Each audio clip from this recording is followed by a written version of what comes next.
Bonjour à tous et à toutes. Donc aujourd'hui, je voulais te parler des vierges que l'on retrouve dans Matthieu chapitre 25, versets 1 à 13.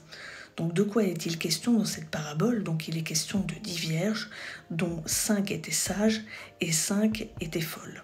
Donc déjà, si nous nous attardons sur le mot vierge, par exemple, quand une page est vierge, c'est qu'elle est vierge de toute chose, il n'y a rien écrit dessus, pas de salissure, il n'y a rien du tout. Donc les vierges étaient bien à Christ, puisqu'elles étaient vierges de tout péché, sinon on ne les aurait pas appelées vierges.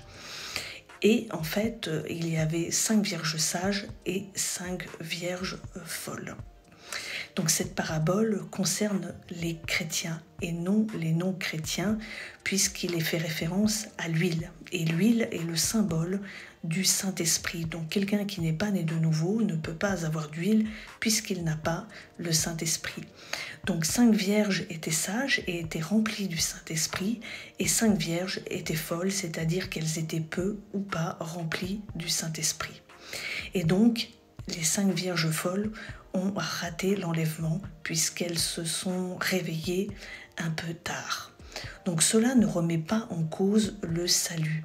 Si tu es en Christ, si tu meurs, tu iras au ciel. Ça ne remet absolument pas en cause le salut. Mais le salut ne conditionne pas l'enlèvement. Tu peux très bien être en Christ et vivre la grande tribulation, tout ou en partie, puisqu'on sait malheureusement le sort qui sera réservé aux chrétiens pendant cette période-là. Et en fait, si tu es chrétienne charnelle,